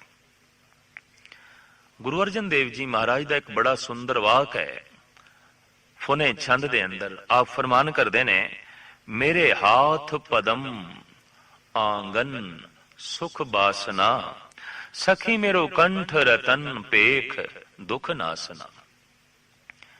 ਐ ਸਖੀ ਮੇਰੇ ਹੱਥਾਂ ਦੇ 'ਚ ਪਦਮ ਬਣ ਗਏ। ਇਤਿਹਾਸ ਦੇ 'ਚ ਐਸਾ ਕੋਈ ਜ਼ਿਕਰ ਨਹੀਂ ਕਿ ਗੁਰੂ ਅਰਜਨ ਦੇਵ ਜੀ ਮਹਾਰਾਜ ਦੇ ਹੱਥਾਂ ਦੇ 'ਚ ਪਦਮ ਸੀ। ਲੇਕਿਨ ਇਹ ਜਿਸ ਪਦਮ ਦੀ ਤਰਫ ਇਸ਼ਾਰਾ ਕਰ ਰਹੇ ਨੇ ਗੁਰੂ ਅਰਜਨ ਦੇਵ ਜੀ, ਉਹ ਗੱਲ ਕੁਛ ਹੋਰ ਹੈ। ਦਰਅਸਲ ਜਦ ਪ੍ਰਭੂ ਚਿੰਤਨ ਕਰਦਿਆਂ ਕਰਦਿਆਂ ਮਨੁੱਖ ਸਿਖਰਤਾ ਨੂੰ ਛੂਹ ਲੈਂਦਾ ਹੈ, ਜੁੜ ਜਾਂਦਾ ਹੈ, ਤਾਂ ਉਹਦੇ ਹੱਥਾਂ ਵਿੱਚ ਬਰਕਤਾਂ ਆ ਜਾਂਦੀਆਂ। ਐਸੇ ਮਨੁੱਖ ਦੇ ਹੱਥ ਜਿਸ ਕੰਮ ਨੂੰ ਛੂੰਹਦੇ ਨੇ, ਕੰਮ ਸਿਰੇ ਚੜਦਾ ਹੈ, ਕੰਮ ਪਾਇਆ ਤਕਮੀਲ ਤੱਕ ਜਾਂਦਾ ਹੈ। ਔਰ ਇਹ ਆਮ ਕਹਾਵਤ ਹੈ, ਕੁਝ ਹੱਥ ਐਸੇ ਬੇਬਰਕਤੇ ਹੁੰਦੇ ਨੇ ਕਿ ਬਣਦੇ ਹੋਏ ਕੰਮ ਨੂੰ ਵੀ ਉਹ ਛੂਹ ਜਾਣ ਤਾਂ ਵਿਗੜ ਜਾਂਦਾ ਹੈ। ਗੁਰੂ ਅਰਜਨ ਦੇਵ ਜੀ ਮਹਾਰਾਜ ਦਾ ਐਸਾ ਇੱਕ ਵਾਕ ਵੀ ਹੈ ਕਿ ਜੇ ਉਹ ਕੰਚਨ ਨੂੰ ਹੱਥ ਲਾਵੇ, ਖੇਊ ਸੇਤੀ ਰਲ ਗਿਆ। ਕਈਆਂ ਦੇ ਹੱਥ ਇਤਨੇ ਬੇਬਰਕਤੇ ਕਿ ਉਹ ਸੋਨੇ ਨੂੰ ਹੱਥ ਪਾਣ ਤਾਂ ਮਿੱਟੀ ਹੋ ਜਾਂਦਾ ਹੈ, ਪਰ ਕਈਆਂ ਦੇ ਹੱਥ ਇਤਨੇ ਬਰਕਤਾਂ ਵਾਲੇ ਕਿ ਉਹ ਵਿਗੜਦੇ ਹੋਏ ਕੰਮ ਨੂੰ ਹੱਥ ਪਾਣ ਤਾਂ ਉਹ ਸਿਰੇ ਚੜ ਜਾਂਦਾ ਹੈ। ਪ੍ਰਾਚੀਨ ਸਮੇਂ ਵਿੱਚ ਜਦ ਕਿਸੇ ਪੁਲ ਦਾ ਉਦਘਾਟਨ ਕਰਨਾ ਹੋਵੇ, ਕਿਸੇ ਭਵਨ ਦਾ ਸੰਗੇ ਬੁਨਿਆਦ ਰੱਖਣਾ ਹੋਵੇ, ਤਾਂ ਕੋਸ਼ਿਸ਼ ਕੀਤੀ ਜਾਂਦੀ ਸੀ ਐਸੇ ਹੱਥਾਂ ਤੋਂ ਰਖਾਇਆ ਜਾਏ, ਇਹ ਨੀਂਹ ਪੱਥਰ ਜਿਹਦੇ ਹੱਥਾਂ ਵਿੱਚ ਬਰਕਤ ਹੈ। ਕੰਮ ਦੀ ਸ਼ੁਰੂਆਤ ਕਿਸੇ ਐਸੇ ਹੱਥਾਂ ਤੋਂ ਕਰਾਈ ਜਾਏ ਜਿਹਦੇ ਹੱਥਾਂ ਵਿੱਚ ਪਦਮ ਹੋਵੇ। ਪ੍ਰਾਚੀਨ ਸਮੇਂ ਸਾਡੇ ਦੇਸ਼ ਵਿੱਚ ਇਹ ਪਰੰਪਰਾ ਹੁੰਦੀ ਸੀ, ਭਾਵ ਜਿਹਦੇ ਹੱਥਾਂ ਵਿੱਚ ਬਰਕਤ ਹੋਵੇ। ਸਿਮਰਨ ਕਰਦਿਆਂ ਕਰਦਿਆਂ ਹੱਥਾਂ ਵਿੱਚ ਬਰਕਤ ਆ ਜਾਂਦੀ ਹੈ। ਇਸ ਵਾਸਤੇ ਅਸੀਸ ਦੇਣ ਦੀ ਇੱਕ ਪ੍ਰਥਾ ਵੀ ਸਾਡੇ ਦੇਸ਼ ਵਿੱਚ ਰਾਇਜ ਹੋਈ ਕਿ ਜਿਹਦੇ ਹੱਥਾਂ ਵਿੱਚ ਬਰਕਤ ਹੈ, ਉਹ ਆਪਣਾ ਹੱਥ ਯਾਚਕ ਜੋ ਉਸਦੇ ਕਦਮਾਂ 'ਚ ਬੈਠਾ ਹੈ, ਉਹਦੇ ਸਿਰ ਤੇ ਰੱਖ ਦੇਵੇ, ਅਸੀਸ ਦੇਵੇ। ਆਪਣੇ ਹੱਥਾਂ ਦੀ ਬਰਕਤ ਉਹਦੇ ਸੀਸ ਤੇ ਹੱਥ ਰੱਖ ਕੇ ਦੇਣ ਦਾ ਇੱਕ ਰਿਵਾਜ ਸਾਡੇ ਦੇਸ਼ ਵਿੱਚ ਬਕਾਇਦਾ ਪ੍ਰਚਲ ਸੀ, ਔਰ ਹੁਣ ਵੀ ਕਿਸੇ ਹੱਦ ਤੱਕ ਪ੍ਰਚਲਿਤ ਹੈ। ਪਰ ਅਸੀਸ ਉਹੀ ਦੇ ਸਕਦਾ ਹੈ ਜਿਹਦੇ ਹੱਥਾਂ 'ਚ ਕੋਈ ਬਰਕਤ ਹੈ। ਜਿਹਦੇ ਹੱਥਾਂ 'ਚ ਕੋਈ ਬਰਕਤ ਨਹੀਂ ਹੈ, ਉਹਨੇ ਕੀ ਅਸੀਸ ਦੇਣੀ ਹੈ। ਤਾਂ ਗੁਰੂ ਅਰਜਨ ਦੇਵ ਜੀ ਮਹਾਰਾਜ ਫਰਮਾਨ ਕਰਦੇ ਨੇ, ਇੱਕ ਕਮਾਲ ਹੋ ਗਿਆ ਹੈ ਕਿ ਮੇਰੇ ਹੱਥਾਂ 'ਚ ਬਰਕਤ ਆ ਗਈ ਹੈ, ਮੇਰੇ ਹੱਥਾਂ ਦੇ 'ਚ ਪਦਮ ਬਣ ਗਿਆ ਹੈ। ਮੇਰੇ ਹਾਥ ਪਦਮ ਆਂਗਨ ਸੁਖ ਬਾਸਨਾ, ਸਖੀ ਮੇਰੋ ਕੰਠ ਰਤਨ ਪੇਖ ਦੁਖ ਨਾਸਨਾ। ਭੱਟਾਂ ਦਾ ਇੱਕ ਪਾਵਨ ਪਵਿੱਤਰ ਸਵਈਆ ਹੈ, ਜਿਹਦੇ 'ਚ ਕਹਿੰਦੇ ਨੇ, ਹੇ ਗੁਰੂ ਅਮਰਦਾਸ ਜੀ ਮਹਾਰਾਜ, ਤੁਹਾਡਾ ਜੋ ਦਾਇਆ ਹੱਥ ਹੈ ਉਹਦੇ 'ਚ ਪਦਮ ਬਣ ਗਏ। ਬਾਰਜ ਕਰ ਦਾਣੇ ਸਿੱਧ ਸਨਮੁਖ ਮੁਖ ਜੋ ਹੈ। ਧਰਮ ਗ੍ਰੰਥਾਂ ਵਿੱਚ ਪਦਮ ਦੀ ਜੋ ਇਤਨੀ ਲੰਬੀ ਚੌੜੀ ਚਰਚਾ ਹੈ, ਇਹ ਸਿਰਫ ਚਰਚਾ ਹੀ ਨਹੀਂ, ਇਸ ਦੇ 'ਚ ਬਹੁਤ ਵੱਡੀ ਸਚਾਈ ਹੈ। ਹੱਥ ਦੇ 'ਚ ਲਾਜ਼ਮੀ ਬਰਕਤਾਂ ਆ ਜਾਂਦੀਆਂ ਸਿਮਰਨ ਕਰਨ ਵਾਲੇ ਮਨੁੱਖ ਦੇ। ਜੋ ਸਿਮਰਨ ਕਰਦਾ ਹੈ, ਉਹਦੇ ਬਚਨਾਂ ਦੇ ਸਤਿਆ ਆ ਜਾਂਦੀ ਹੈ, ਉਹਦੇ ਕਦਮਾਂ ਦੇ ਕ੍ਰਾਂਤੀ ਆ ਜਾਂਦੀ ਹੈ, ਉਹਦੇ ਹੱਥਾਂ ਵਿੱਚ ਬਰਕਤ ਆ ਜਾਂਦੀ ਹੈ। ਉਹਦੇ ਕਦਮ ਜਿਸ ਪਾਸੇ ਚੱਲਣ, ਕ੍ਰਾਂਤੀ ਆਉਂਦੀ ਹੈ, ਕੁਝ ਪਲਟਾ ਆਉਂਦਾ ਹੈ। ਉਹਦੇ ਹੱਥ ਜਿਸ ਕੰਮ ਨੂੰ ਛੂਹਣ, ਸਿਰੇ ਚੱਲਦੇ ਨੇ, ਔਰ ਉਹਦੇ ਬਚਨਾਂ ਦੇ 'ਚ ਇਤਨੀ ਸਤਿਆ ਆਉਂਦੀ ਹੈ ਇਹਨੂੰ ਸੁਣ ਕੇ ਸੰਸਾਰੀਆਂ ਦੇ ਮਨ ਬਦਲ ਜਾਂਦੇ ਨੇ। ਜਿਸ ਕੇ ਅੰਤਰ ਬਸੇ ਨਿਰੰਕਾਰ ਤਿਸ ਕੀ ਸੀਖ ਤਰੇ ਸੰਸਾਰ। ਜਿਹਦੇ ਅੰਦਰ ਪ੍ਰਮਾਤਮਾ ਵਸਦਾ ਹੈ ਉਹਦੀ ਸਿੱਖਿਆ ਦੇ ਚ ਸਤਿਆ ਆਉਂਦੀ ਹੈ, ਉਹਦੇ ਬਚਨਾਂ ਦੇ ਚ ਸਤਿਆ ਆਉਂਦੀ ਹੈ, ਉਹਦੇ ਬਚਨਾਂ ਦੇ ਚ ਤਾਕਤ ਆਉਂਦੀ ਹੈ। ਤਦੀ ਤੇ ਮੇਰੇ ਪਾਤਸ਼ਾਹ ਕਹਿੰਦੇ ਨੇ ਕਰਮ ਖੰਡ ਦੇ ਚ ਪਹੁੰਚ ਕੇ ਮਨੁੱਖ ਦੀ ਬਾਣੀ ਦੇ ਚ ਜ਼ੋਰ ਆ ਜਾਂਦਾ ਹੈ। ਕਰਮ ਖੰਡ ਕੀ ਬਾਣੀ ਜੋਰ। ਤੋ ਭੱਟ ਕਹਿ ਰਹੇ ਨੇ ਬਾਰਜ ਕਰ ਦਾਹਣੇ ਸਿੱਧ ਸਨਮੁਖ ਮੁਖ ਜੋ ਹੈ। ਰਿੱਧ ਬਸੇ ਬਾਵਾਂਗ ਜੋ ਤੀਨ ਲੋਕਾਂਤਰ ਮੋਹ ਹੈ। ਭੱਟ ਕਹਿੰਦੇ ਨੇ ਹੇ ਗੁਰੂ ਅਮਰਦਾਸ ਜੀ, ਤੁਹਾਡਾ ਜੋ ਦਾਇਆ ਹੱਥ ਹੈ ਇਹਦੇ ਚ ਪਦਮ ਹੈ। ਇਤਿਹਾਸ ਇਹ ਕਹਿੰਦਾ ਹੈ ਕਿ ਪਦਮ ਗੁਰੂ ਅਮਰਦਾਸ ਜੀ ਮਹਾਰਾਜ ਦੇ ਚਰਨਾਂ ਦੇ ਸੀ, ਪਰ ਗੁਰੂ ਗ੍ਰੰਥ ਸਾਹਿਬ ਜੀ ਮਹਾਰਾਜ ਦੀ ਬਾਣੀ ਦੇ ਚ ਭੱਟ ਬੋਲਦੇ ਨੇ ਕਿ ਪਦਮ ਗੁਰੂ ਅਮਰਦਾਸ ਜੀ ਮਹਾਰਾਜ ਦੇ ਹੱਥ ਦੇ ਸੀ। ਇਤਿਹਾਸ ਤੇ ਬਾਣੀ ਦੇ ਚ ਇਹ ਅੰਤਰਾ ਕਿਉਂ ਹੈ? ਇਤਿਹਾਸ ਆਪਣੀ ਥਾਂ ਤੇ ਠੀਕ ਹੈ ਔਰ ਬਾਣੀ ਆਪਣੀ ਥਾਂ ਤੇ ਸੱਚ ਨੂੰ ਪੇਸ਼ ਕਰ ਰਹੀ ਹੈ। ਇਤਿਹਾਸ ਦੇ ਚ ਜਿਸ ਪਦਮ ਦਾ ਜ਼ਿਕਰ ਹੈ ਬਈ ਉਹ ਚਰਨਾਂ ਦੇ ਚ ਹੈ। ਜੋਤਿਸ਼ ਵਿਦਿਆ ਦੇ ਕਥਨ ਅਨੁਸਾਰ ਜੋ ਪਦਮ ਦੀ ਤਰ੍ਹਾਂ ਰੇਖਾ ਪੈਰਾਂ ਦੇ ਚ ਬਣ ਜਾਂਦੀਆਂ ਨੇ, ਇਤਿਹਾਸ ਦੇ ਚ ਉਸ ਦਾ ਜ਼ਿਕਰ ਹੈ। ਗੁਰੂ ਗ੍ਰੰਥ ਸਾਹਿਬ ਜੀ ਮਹਾਰਾਜ ਦੀ ਬਾਣੀ ਦੇ ਚ ਭੱਟਾਂ ਨੇ ਜਿਸ ਪਦਮ ਦਾ ਜ਼ਿਕਰ ਕੀਤਾ ਹੋਏ ਕਿ ਹੱਥਾਂ ਦੇ ਚ ਬਰਕਤ ਆ ਜਾਂਦੀ ਹੈ, ਹੱਥਾਂ ਦੇ ਸਤਿਆ ਆ ਜਾਂਦੀ ਹੈ, ਹੱਥਾਂ ਦੇ ਤਾਕਤ ਆ ਜਾਂਦੀ ਹੈ। ਹੇ ਗੁਰੂ ਅਮਰਦਾਸ ਜੀ, ਤੁਹਾਡਾ ਜੋ ਦਾਇਆ ਹੱਥ ਹੈ ਇਹਦੇ ਚ ਬਰਕਤਾਂ ਆ ਗਈਆਂ, ਇਹਦੇ ਚ ਪਦਮ ਬਣ ਗਿਆ। ਬਾਰਜ ਕਰ ਦਾਹਣੇ ਸਿੱਧ ਸਨਮੁਖ ਮੁਖ ਜੋ ਹੈ। ਜਿਤਨੀਆਂ ਸਿੱਧੀਆਂ ਨੇ ਉਹ ਤੁਹਾਡੇ ਮੁਖੜੇ ਨੂੰ ਤੱਕ ਰਹੀਆਂ ਨੇ ਵੀ ਤੁਹਾਡੀ ਰਸਨਾ ਤੋਂ ਕੋਈ ਬਚਨ ਨਿਕਲੇ ਤੇ ਉਹ ਕੰਮ ਕਰਨ। ਰਿੱਧ ਬਸੇ ਬਾਵਾਂ ਜੋ ਤੀਨ ਲੋਕਾਂਤਰ ਮੋਹ ਹੈ। ਪਰ ਤੁਹਾਡਾ ਜਿਹੜਾ ਬਾਇਆ ਹੱਥ ਹੈ ਉਹ ਵੀ ਖਾਲੀ ਨਹੀਂ। ਤੁਹਾਡੇ ਬਾਏ ਹੱਥ ਦੇ ਚ ਰਿਧੀਆਂ ਨੇ, ਤੁਹਾਡੇ ਦਾਹਿਣੇ ਹੱਥ ਦੇ ਚ ਪਦਮ ਹੈ, ਤੁਹਾਡੇ ਮੁਖੜੇ ਦੇ ਸਾਹਮਣੇ ਸਿੱਧੀਆਂ ਬੈਠੀਆਂ ਨੇ। ਇਤਨੀ ਲੰਬੀ ਚੌੜੀ ਬਰਕਤ ਕਿਸ ਤਰ੍ਹਾਂ ਆ ਗਈ? ਤੋ ਭੱਟ ਕਹਿੰਦੇ ਨੇ ਰਿਦੇ ਬਸੇ ਅਕਹਿਓ ਸੋਇ ਰਸ ਤਿਨ ਹੀ ਜਾਤੋ ਮੁਖੋਂ ਭਗਤ ਉਚਰੇ ਅਮਰ ਗੁਰ ਇਤਰੰਗ ਰਾਤੋ। ਏ ਗੁਰੂ ਅਮਰਦਾਸ ਜੀ, ਤੁਹਾਡੇ ਹਿਰਦੇ ਦੇ ਚ ਇੱਕ ਰਸ ਪ੍ਰਮਾਤਮਾ ਦਾ ਨਾਮ ਕੀ ਟਿਕਿਆ ਹੈ ਕਿ ਤੁਹਾਡੇ ਹੱਥ ਦੇ ਚ ਪਦਮ ਬਣ ਗਿਆ, ਤੁਹਾਡੇ ਬਾਏ ਹੱਥ ਦੇ ਚ ਰਿਧੀਆਂ ਆ ਗਈਆਂ ਔਰ ਸਿੱਧੀਆਂ ਤੁਹਾਡੀ ਦਾਸੀਆਂ ਬਣ ਗਈਆਂ। ਗੁਰੂ ਅਮਰਦਾਸ ਜੀ ਮਹਾਰਾਜ ਦਾ ਆਪਣਾ ਵੀ ਵਾਕ ਹੈ, 9 ਨਿਧੀ 18 ਸਿੱਧੀ ਪਿੱਛੇ ਲੱਗੀਆਂ ਫਿਰਨ ਜੋ ਹਰ ਹਿਰਦੇ ਸਦਾ ਵਸਾਏ। ਜਿਹਦੇ ਹਿਰਦੇ ਦੇ ਚ ਪਰਮਾਤਮਾ ਦਾ ਨਾਮ ਵਸ ਜਾਂਦਾ ਹੈ, ਰਿਧੀਆਂ ਸਿੱਧੀਆਂ ਉਸ ਦੀ ਪਰਿਕਰਮਾ ਕਰਦੀਆਂ ਨੇ। ਰਿੱਧ ਸਿੱਧ ਨਾਮੇ ਕੀ ਦਾਸੀ। ਤੋ ਸਿਮਰਨ ਕਰਦਿਆਂ ਕਰਦਿਆਂ, ਭਜਨ ਕਰਦਿਆਂ ਕਰਦਿਆਂ ਜੋ ਮਨੁੱਖ ਪਹੁੰਚਦਾ ਹੈ ਕਰਮਖੰਡ ਦੇ ਚ, ਉਸ ਦੀ ਬਾਣੀ ਦੇ ਚ ਤਾਕਤ ਆ ਜਾਂਦੀ ਹੈ, ਉਹਦੇ ਹੱਥਾਂ ਦੇ ਚ ਬਰਕਤ ਆ ਜਾਂਦੀ ਹੈ, ਉਹਦੇ ਕਦਮਾਂ ਦੇ ਚ ਕ੍ਰਾਂਤੀ ਆ ਜਾਂਦੀ ਹੈ, ਉਹਦੇ ਬਚਨਾਂ ਦੇ ਚ ਸਤਿਆ ਆ ਜਾਂਦੀ ਹੈ। ਕਰਮਖੰਡ ਕੀ ਬਾਣੀ ਜੋਰ ਤਿੱਥੇ ਹੋਰ ਨਾ ਕੋਈ ਹੋਰ। ਉਸ ਅਵਸਥਾ ਦੇ ਚ ਅਭਿਆਸੀ ਦੇ ਮਨ ਦੇ ਚ ਇੱਕ ਪ੍ਰਮਾਤਮਾ ਤੋਂ ਬਿਨਾਂ ਹੋਰ ਕੋਈ ਵੀ ਨਹੀਂ ਹੁੰਦਾ। ਉਹ ਪ੍ਰਮਾਤਮਾ ਦੇ ਚ ਆਉਂਦਾ ਹੈ, ਪ੍ਰਮਾਤਮਾ ਉਸ ਦੇ ਚ ਆਉਂਦਾ ਹੈ। ਤਿੱਥੇ ਜੋਧ ਮਹਾਬਲ ਸੂਰ। ਪਰ ਕਰਮਖੰਡ ਤੱਕ ਮਹਾਰਾਜ ਕਹਿੰਦੇ ਨੇ ਕੋਈ ਜੋਧੇ, ਕੋਈ ਮਹਾਬਲੀ, ਕੋਈ ਸੂਰਮੇ ਪਹੁੰਚਦੇ ਨੇ। ਹਰ ਮਨੁੱਖ ਦੀ ਇੱਥੇ ਤੱਕ ਪਹੁੰਚ ਨਹੀਂ ਹੈ। ਸੰਸਾਰ ਵਿੱਚ ਅਸੀਂ ਸਿਰਫ ਉਂਗਲੀਆਂ ਤੇ ਹੀ ਗਿਣ ਸਕਦੇ ਹਾਂ ਉਹਨਾਂ ਮਨੁੱਖਾਂ ਨੂੰ ਜੋ ਕਰਮਖੰਡ ਤੱਕ ਪਹੁੰਚਦੇ ਨੇ। ਬਹੁਤ ਇਹ ਕਠਿਨ ਸਾਧਨਾ ਹੈ।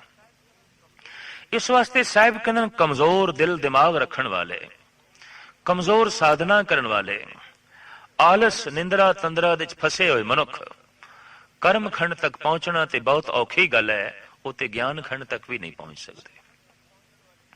ਕਰਮਖੰਡ ਤੱਕ ਪਹੁੰਚਣ ਵਾਲੇ ਜਿਹੜੇ ਪੁਰਸ਼ ਨੇ, ਸਾਹਿਬ ਕਹਿੰਦੇ ਨੇ ਉਹ ਤੇ ਕੋਈ ਮਹਾਬਲੀ ਸੂਰਮੇ ਤੇ ਜੋਧੇ ਨੇ।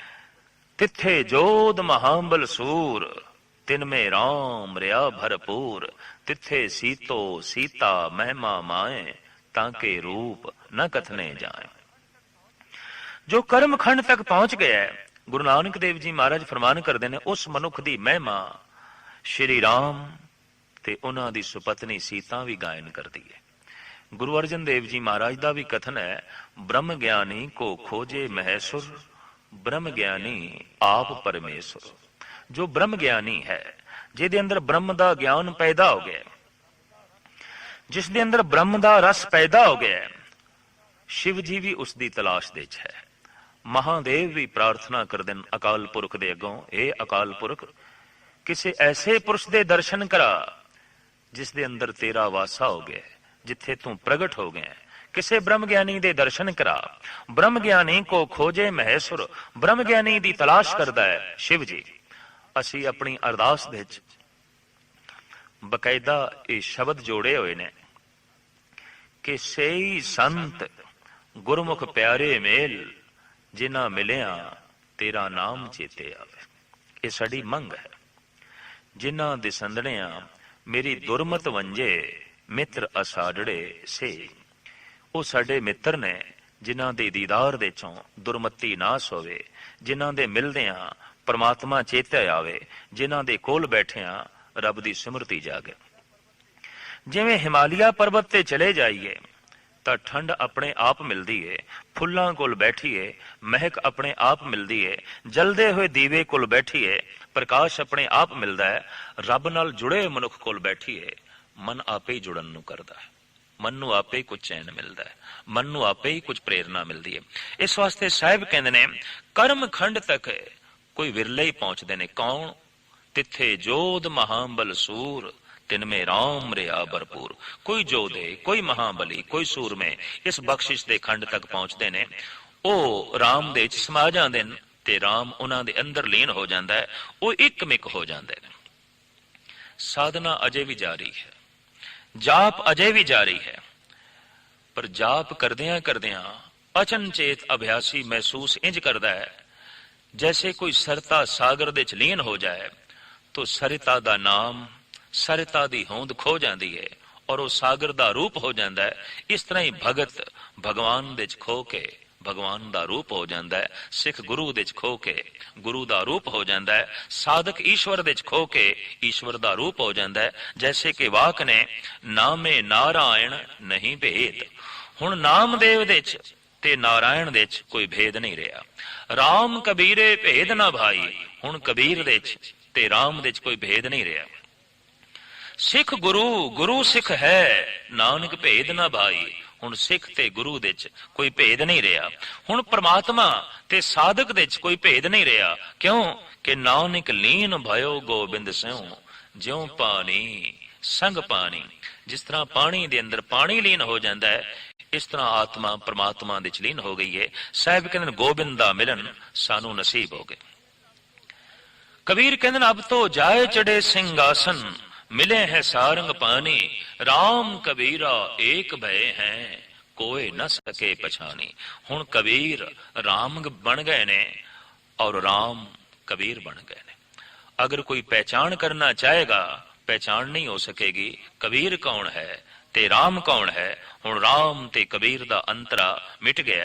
आपने एक शब्द दे राही पूर्ण रूप दे समझाया भी है कि गंगा के संग सरता बिगरी, सो सरता गंगा होए निबरी। चंदन के संग तरवर बिगड़ियो, सो तरवर चंदन होए निबरियो। पारस के संग तांबा बिगड़ियो, सो तांबा कंचन होए निबरियो। संतन संग कबीरा बिगड़ियो, सो कबीर राम होए निबरियो। जैसे नदी नाले गंगा दा संग करके गंगा दा ही रूप हो जाते ने, तिवें सतसंग करके कबीर राम दा ही रूप हो गया, ईश्वर दा ही रूप हो गया, परमात्मा दा रूप हो गया। मनुख दी मंजिल है सचखंड। इत्थे की होंदा है? सचखंड वसे निरंकार। उत्थे ओ निरंकार दे च जाके वसदा है और निरंकार उस दे च आके लीन होंदा है। ये पंजवीं मंजिल है, ये पंजवां घर है। भेद मिट जाते ने। ईश्वर ते हुण मनुख दे च कोई भेद रह नहीं जाता। धर्मखंड तो जो यात्रा शुरू हुई सुरत दी पहुंच गई सचखंड दे च। और इसे तरीके नाल सनातन मत दे कथन अनुसार कर्म कांड तो यात्रा जोड़ी शुरू हुई पहुंच गई ज्ञान कांड तक। और इसी तरीके नाल मोहम्मद साहब दा कथन है कि शरीयत तो जिहड़ी यात्रा शुरू हुई वो पहुंच गई हकीकत तक, वो पहुंच गई खुदा तक, वो पहुंच गई अल्लाह तक। मनुख दी मंजिल है अल्लाह, मनुख दी मंजिल है राम, मनुख दी मंजिल है अकाल पुरख।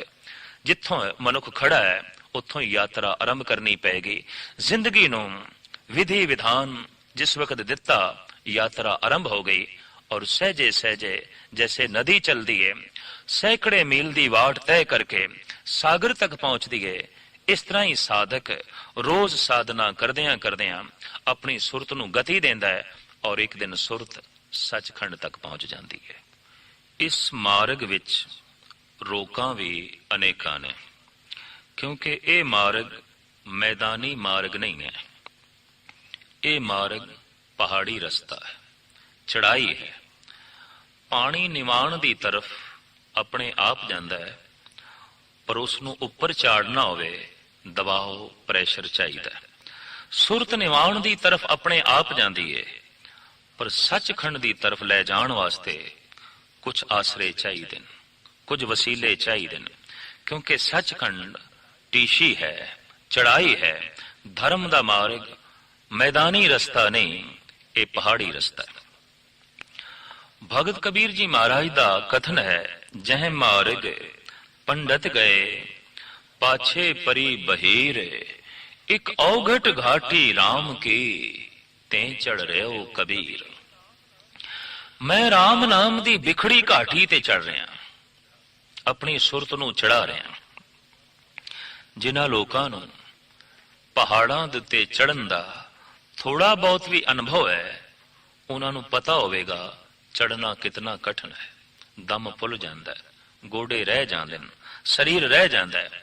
सुरत नूं चढ़न लग्या भी इस तरीके की ही मेहनत करनी पैंदी। जिस तरह निवाण की तरफ आना होवे, पौड़ियां तो थल्ले लहना होवे, ये जरा आसान है। सुरत नूं थल्ले उतारना होवे, ये आम गल है। क्रोधी बनना है, लोभी बनना है, झूठा बनना है, फरेबी बनना है, ये मनुख आपे ही बन जाता है। बिना प्रेरणा तो बन जाता है, बिना किसी की संगत तो भी बन जाता है। पर सचखंड तक पहुंचना है, ज्ञान कांड तक पहुंचना है, परमात्मा तक पहुंचना है, वसीले चाहिए, आसरे चाहिए। बिना सहारियां तो ये गल नहीं बनेगी, क्योंकि सचखंड शिखर है, बुलंदी है, टीशी है। रविदास जी महाराज इस पहाड़ ते चढ़दे होया अपनी असमर्था इस ढंग नाल प्रगट करते ने। घट अवघट डूंगर घना, एक निर्गुण बैल हमार, रमैये सिंह एक बेनती, मेरी पूंजी राख मुरा। भगत रविदास जी महाराज का कहना है कि मेरा मन रूपी बैल ते बड़ा कमजोर है, जिहदे ते मैं राम नाम की दौलत लदी हुई है। अगों घाटियां बड़ियां बिखड़ियां ने, मार्ग बड़े बिखड़े ने। जिन्हां ने कदी अमरनाथ, हेमकुंड या बद्री नारायण की पैदल यात्रा की है, उन्होंने पता होगा ये मार्ग कितना बिखड़ा है और इहदे ते चलना कितना कठिन है। इतना ही कठिन है सुरत नूं उपर चाड़ना। मनुख 8वीं मंजिल ते खड़ा होवे, उन्होंने धक्का मार के थल्ले गिराया जा सकता है, पर जो थल्ले खड़ा है उन्होंने धक्का मार के ऊपर नहीं चढ़ाया जा सकता। एक धक्के नाल थल्ले जरूर गिराया जा सकता है, एक धक्के नाल ऊपर नहीं चाड़िया जा सकता। मनुख सहजे सहजे मेहनत करे और सुरत नूं ऊपर चाड़े। धर्म खंड तो बाद ज्ञान खंड दे आ जाए, ज्ञान खंड तो बाद ये सर्म खंड दे आ जाए। एक दिन की कुसंगत, एक दिन का भैड़ा माहौल, एक दिन का धक्का उहदे कई सालों की मेहनत नूं बर्बाद कर सकता है और वह थल्ले आ जाएगा। लेकिन एक दिन के सत्संग नाल ये चढ़ नहीं सकता, एकदम सुरत चढ़ेगी नहीं, क्योंकि चढ़न लग्या मेहनत की लोड़ है, चढ़न लग्या साधना की लोड़ है। कादर करीम ने नियम भी ऐसा बना छड़िया है कि यह रस मनुख नूं सहजे सहजे प्राप्त होता है। कारण हर चे जूद बरायद देर ना पायद। जिहड़ी चीज छेती मिल जाए, बिना मेहनत दे मिल जाए, बिना मुल दे मिल जाए, मनुख उसकी कदर नहीं करता। इस वास्ते धर्म बहुत वड्डी मेहनत नाल मिलता है और बहुत वड्डा इसका मुल चुकाना पैंदा है। कबीर दे कोलों मस्ती देख के, कबीर दे कोलों रस वेख के एक व्यापारी ने मोरां दी थैली अगों रखी और आख्या, कबीर जो मस्ती तेरे कोल है वो साडी झोली दे च भी पा दे। तो कबीर कहंदे ने, कंचन स्यों पाए नहीं तोल, मन दे राम लिया है मोल। ਮੈਂ ਧਨ ਦੇ ਨਾਲ ਇਹ ਮਸਤੀ ਨਹੀਂ ਖਰੀਦੀ, ਮੈਂ ਧਨ ਦੇ ਆਸਰੇ ਤੇ ਇਸ ਸੱਚਖੰਡ ਦੀ ਟੀਸ਼ੀ ਤੇ ਨਹੀਂ ਪਹੁੰਚਿਆ, ਮੈਂ ਧਨ ਦਾ ਸਹਾਰਾ ਲੈ ਕੇ ਗਿਆਨ ਕਾਂਡ ਤੱਕ ਨਹੀਂ ਪਹੁੰਚਿਆ, ਮੈਂ ਭੇਟ ਕੁਝ ਹੋਰ ਕੀਤਾ ਹੈ। ਤੋ ਸਭ ਤੋਂ ਵੱਡੀ ਜਿਹੜੀ ਭੇਟ ਹੈ ਗੁਰਬਾਣੀ ਦੇ ਕਥਨ ਅਨੁਸਾਰ ਉਹ ਹੈ ਮਨ। ਜਿਸਨੇ ਮਨ ਰੱਖ ਛੜਿਆ ਉਸਨੇ ਸਭ ਕੁਝ ਰੱਖ ਛੜਿਆ। ਜਿਸਨੇ ਮਨ ਅਰਪਣ ਕੀਤਾ ਸਹਿਜੇ ਸਹਿਜੇ ਉਸਦੀ ਸੁਰਤ ਉੱਪਰ ਚੜਨਾ ਸ਼ੁਰੂ ਹੋ ਜਾਏਗੀ। ਸਹਿ ਪ੍ਰੇਰਣਾ ਵੀ ਦਿੰਦੇ ਨੇ, ਮਨ ਵੇਚੇ ਸਤਿਗੁਰ ਕੇ ਪਾਸ ਤਿਸੇ ਵਿਕੇ ਕਾਰਜ ਰਾਸ। ਕਬੀਰ ਕਹਿੰਦੇ ਨੇ ਕੰਚਨ ਸਉ ਪਾਈਏ ਨਹੀਂ ਤੋਲ, ਮਨ ਦੇ ਰਾਮ ਲਿਆ ਹੈ ਮੋਲ। ਸਭ ਤੋਂ ਵੱਡੀ ਭੇਟ ਹੈ ਆਪਣਾ ਮਨ ਅਰਪਣ ਕਰ ਦੇਣਾ। ਆਪਣੇ ਮਨ ਨੂੰ ਭੇਟ ਕਰਦਿਆਂ ਹੀ ਸੁਰਤ ਨੂੰ ਸਮਰੱਥਾ ਮਿਲ ਜਾਂਦੀ ਹੈ, ਸੁਰਤ ਨੂੰ ਤਾਜ਼ਗੀ ਮਿਲ ਜਾਂਦੀ ਹੈ, ਸੁਰਤ ਨੂੰ ਰਵਾਨੀ ਮਿਲ ਜਾਂਦੀ ਹੈ ਔਰ ਉਹ ਸਹਿਜੇ ਸਹਿਜੇ ਅਗਾਂਹ ਚੱਲਣਾ ਸ਼ੁਰੂ ਹੋ ਜਾਂਦੀ ਹੈ। ਔਰ ਇੱਕ ਦਿਨ ਐਸੀ ਪ੍ਰਮਾਤਮਾ ਦੇ ਚ ਲੀਨ ਹੁੰਦੀ ਹੈ कि सूरज किरण मिले जल का जल हुआ राम, ज्योति ज्योत रली संपूर्ण थी आराम। जितने चिर तक नगदी सागर दे च लीन ना होवे वो संपूर्ण नहीं होंदी, अधूरी रह जाती है। और जितने चिर तक आत्मा परमात्मा दे च लीन ना होवे अधूरी रह जाती है। मनुख उसे दिन ही पूरा होता है। यह गल वखरी है कि मरे हुए मनुख नूं असीं कह देने आ पूरा हो गया है, नहीं। जितने चिर तक मनुख पूर्ण परमात्मा दे च लीन ना होवे उस तो पेशतर वो पूर्ण नहीं हो सकता। सचखंड तक सुरत पहुंच के मनुख पूर्ण हो जाता है, मुकम्मल हो जाता है। पूर्ण परमात्मा है, उस तक पहुंच के मनुख भी पूर्ण हो जाता है, मनुख भी महान हो जाता है। मनुख की यात्रा है सचखंड परमात्मा। रस्ते दियां रोकां तो भी जानकारी कराई है गुरु नानक देव जी महाराज ने और पड़ावां दा भी जिक्र किया है। सतगुरुदेव जी महाराज ऐसी समर्था देन कि इन्हां पड़ावां तो लंघदे होया और रोकां नूं कटदे होया असीं सचखंड तक पहुंच सकें।